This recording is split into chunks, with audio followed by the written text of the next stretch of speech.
It's around the end of August. We're on a kind of a little bit light shade edge of the garden here at Mountain Gardens. And we're looking at Jewelweed. This one is Impatiens pallida. There's also an orange flowered one, Impatiens capensis. They're used pretty much interchangeably, and sometimes you even see them growing together. Although I've never really noticed a hybrid between them, so who knows how that works.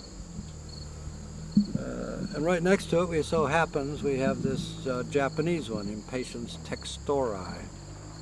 Just something I got seed of on a seed exchange. There are a number of these that are quite ornamental. There's a bi-colored one I've seen. So these are annuals. They self-sow. They're very good at self-sowing. You see them everywhere. It's one of the few annuals that can kind of hold its own in certain open woodland situations with perennials. Usually in undisturbed soil, perennials will gradually crowd out all the annuals. But somehow the jewelweed manages to survive.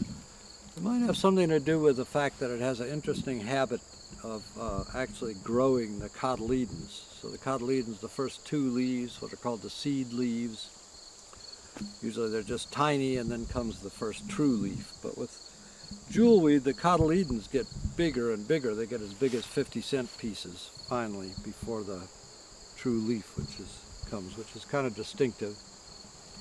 And that might be one way that it holds its own in these woodland situations. So this is sort of a single-use plant. It's for poison ivy.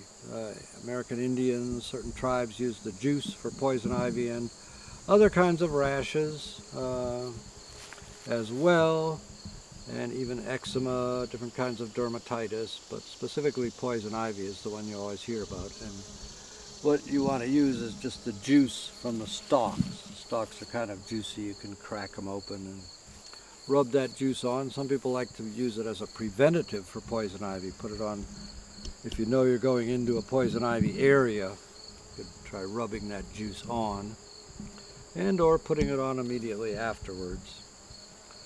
So one of its common names is touch-me-not, and that refers to the fact that the little seed pod is exploding. Whoop. That one went a little far. I'm going to try, here's another one. So, yeah. You see it just flung the seed. Wait, so can you do it again with another one? If I can find another one.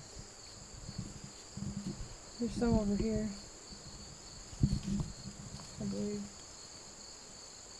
That one looks like I might do it.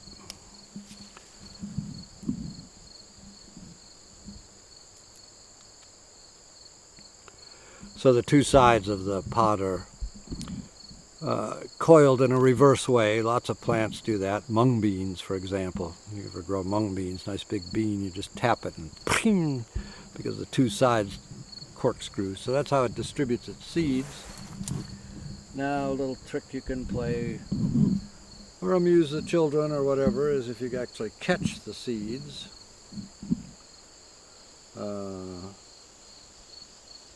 You can peel them,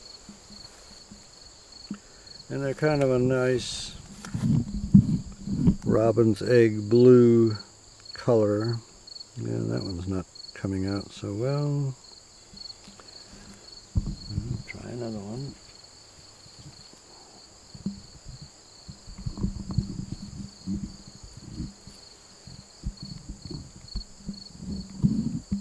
See if these will be any better.